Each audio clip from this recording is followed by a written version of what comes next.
C60 olive oil is a popular choice for people wanting to activate their full potential. Improved sleep, faster recovery, and more energy are just a few of the amazing comments received from our customers who take a spoonful a day. Make C60 oil a part of your daily routine and see what it can do for you. Activate your potential today at thec60company.com.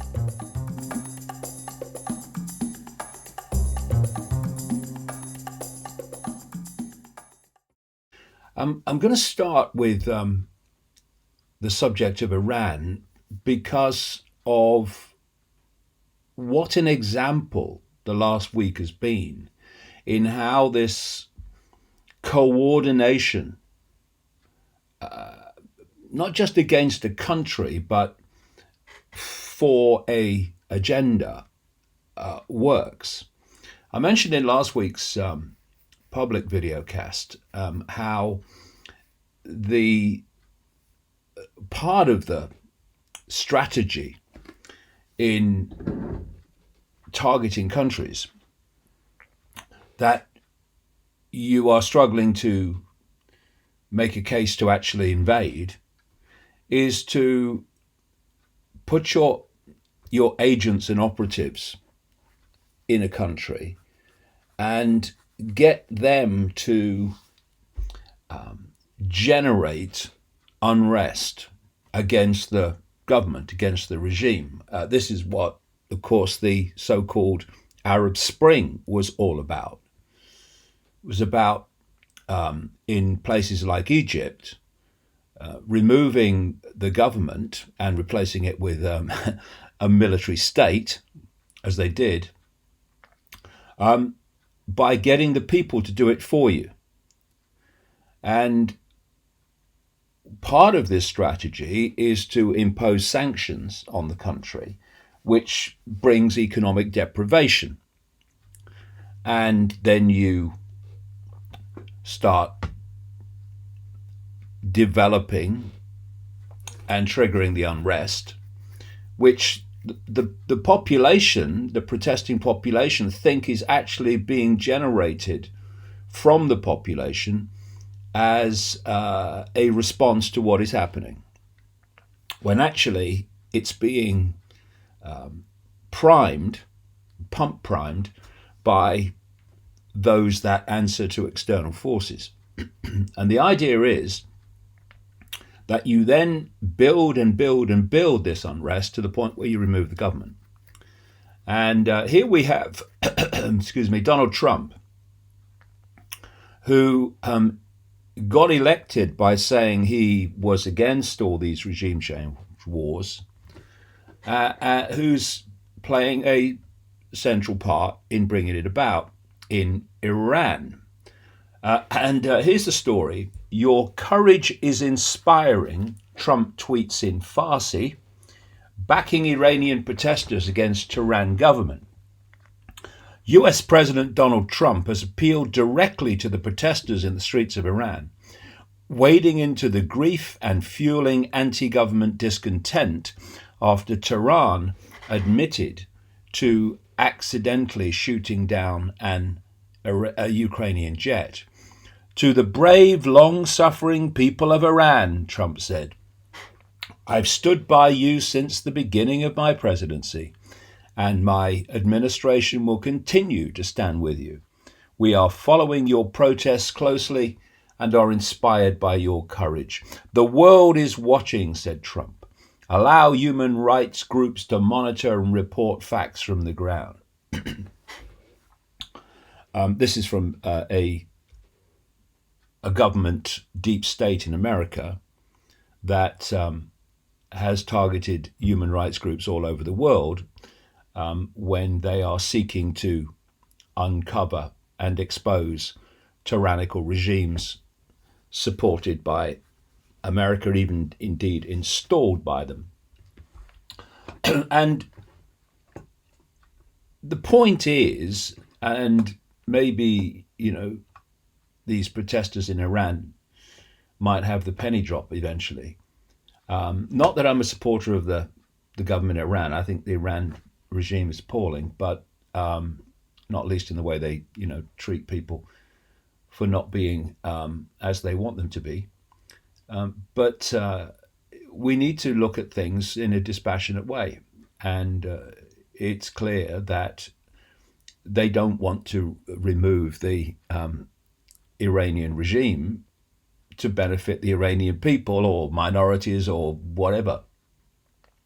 They want to remove it as part of a grand strategy to take control of the whole of Eurasia. And of course, as always, Israel is in there cheering them on, more than cheering them on. And so what we're seeing is these protests being to the benefit of what Israel wants, that which controls America and Israel. And in fact, neither Israel or America could give a damn about what's happening to people in Iran. Indeed, it is the Trump regime that is harming seriously so many Iranians because of the sanctions. So Trump is a fraud.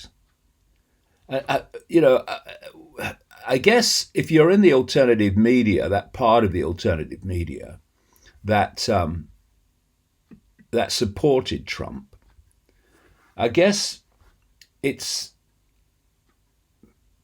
difficult, you would see, to just say, actually, we got it wrong.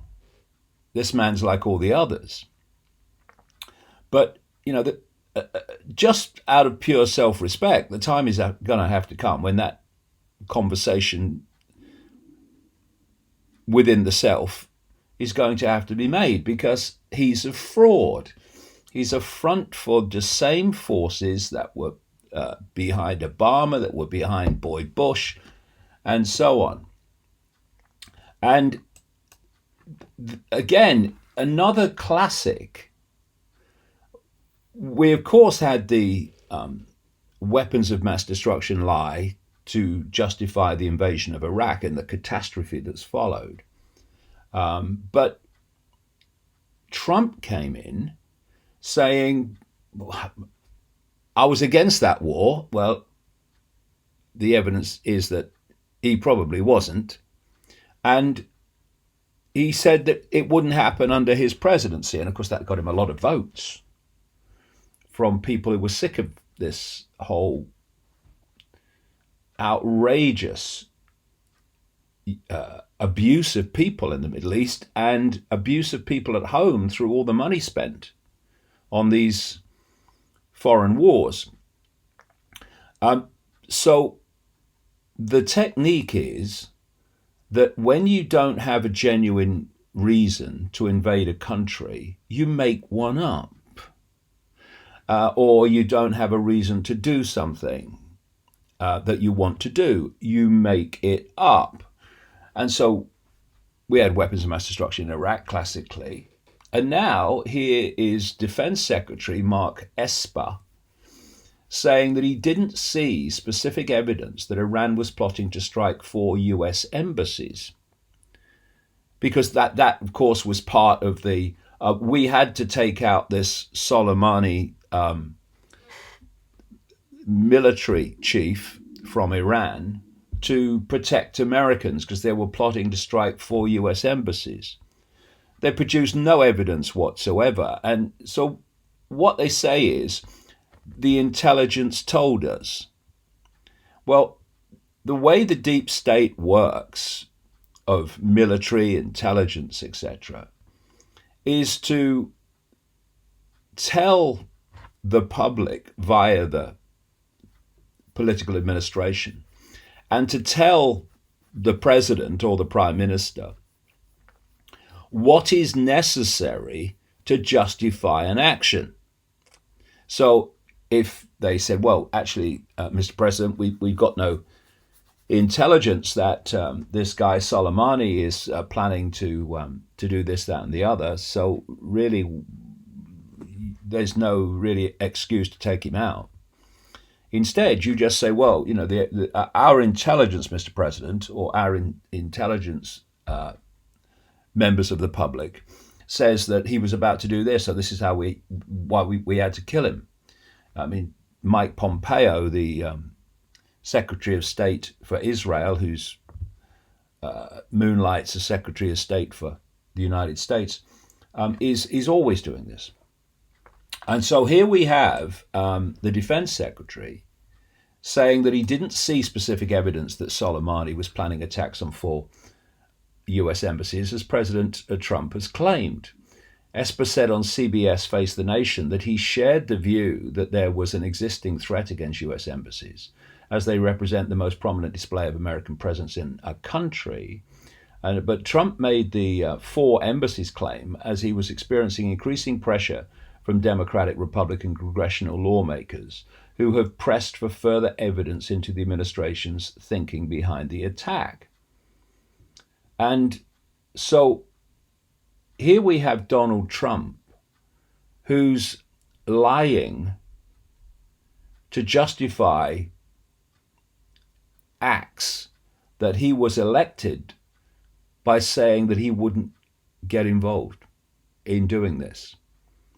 Oh dear, I feel sorry for Americans in terms of this presidential election in November, because their choice is between Trump, a frontman liar narcissist, and fraud owned by Israel, and the woke Democrats who will inflict enormous damage on American society. And here's another aspect of this Iran story. There's many elements of this week which all pull in these different strands of how this kind of works again and again and again in situation after situation.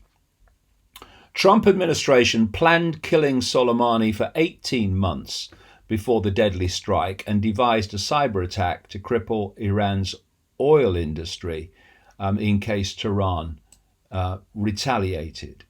And this is a a country, an administration, a permanent government in America, just uses different frontmen, that claims to be the good guy of the world, the John Wayne, the tough good guy fighting for freedom, justice, which, of course, the last thing it is doing is either of those. It's seeking to destroy freedom and destroy justice as part of a global agenda that is being driven from outside America through its operatives and agents in America. And it's becoming clear and clearer and clearer that Trump is just the latest mask on the same face. And another aspect is that you don't care what the people you were supposed to be elected to represent think. You just don't care because you're following an agenda, and that's what you follow. That's the motivation. And what the public think about that and elements of that as you go along the road doesn't matter. If the opposition gets too great, then you have to deal with it in some way. And of course, one of the ways that it's done in terms of Iran, quite blatantly, is you lie to the public about what's happening and why you had to do something. But here's a new poll saying that most Americans oppose Trump's Iran agenda. All nations unwilling to subordinate their sovereign rights to US interests are on its target list for regime change, this story says. US policies towards them are based on big lies and mass deception. Absolutely right. Throughout the World War II era, the post-World War II era, All US hot wars, and by other means, were against non-belligerent countries threatening no one, from the North in 1950s Korea to the present day. All nations that the US doesn't control are on its target list for regime change, notably Russia, China, and Iran, which I've been writing about for decades. And now we have a new ABC News poll showing that 57% of independents and 56% of all adults surveyed disapprove of Trump's Iran agenda. A majority, 52%, believe Soleimani's assassination made the US less safe, clearly, and 56% of all US adults surveyed disapproved of Trump's Iran agenda. And 25% said the country is more safe, which is kind of ludicrous, and 22% said it had no effect either way. So you have a public that is sick and tired of regime change wars that are being funded to the tune literally of trillions, while the American population suffer back home from economic deprivation because they don't care. It's not about that which they represent. It's about that which they are pursuing, which is an agenda of a cult that couldn't care less about Iranian people any more than it could care less about American people. Then you've got another aspect of this. Study finds bots and MAGA supporters, Trump supporters in other words, Make America Great Again, pushing hashtag Iranians detest Soleimani. The hashtag Iranians detest Soleimani has been trending on Twitter this week as users voice their opposition to the recently assassinated Iranian military leader. The hashtag remained one of the most popular among users in the US and Western Europe, but similar viral sentiment was not expressed across the Middle East, least of all on Iranian Twitter, leaving one to wonder, the article says, who are these Iranian Soleimani haters? The story became stranger still after Middle East and social media disinformation expert Professor Mark Owen Jones of Hamad bin Khalifa University in Qatar analysed the trend. Jones studied 60,000 tweets from nearly 10,000 accounts using the hashtag and found that the most common phrases in those users' biographies were "Make America Great Again" and "Trump," not somebody noted for his support among Iranians or Muslims more generally. He concluded that once again that the online right-wing MAGA movement is boosting the trend that seeks to indicate that Iranians actually hated Soleimani. Jones also studied the most frequent users of the hashtag, those who were ferociously voicing their opposition to the recently slain general. He found that they had typical machine-generated usernames with a common first name followed by a string of numbers and had extremely generic profiles with little personal data and default plain displays on their page. This is an increasingly common occurrence in conflicts as groups attempt to control the narrative on the new online battlefront. In November, during the midst of a US-backed coup against President Morales, thousands of newly created bots boosted a Spanish-language hashtag in English, meaning "there is no coup in Bolivia," and attempting to legitimize the outing of a democratically elected leader. In Venezuela, too, the local US-supported opposition attempted to increase their popularity and reach through manipulation of Twitter. In October, a senior Twitter executive, Gordon McMillan, who was the editor for the platform for the Middle East and North Africa, including Iran, was unmasked as an officer in the British Army's 77th Brigade, a unit dedicated to psychological operations, propaganda, and online warfare. These incidents are some of the many that underline how governments and other powerful organizations increasingly see the internet as a battlefield for public opinion. So, when you start to make the connections, you have the internet giants that are owned by this cult. You have the American administration owned by this cult. You have the Israeli administration owned by this cult, and so on and so forth. And so the Silicon Valley corporations are involved in pushing an agenda, as the American government is and the Israeli government is and the media is, again, owned by the cult.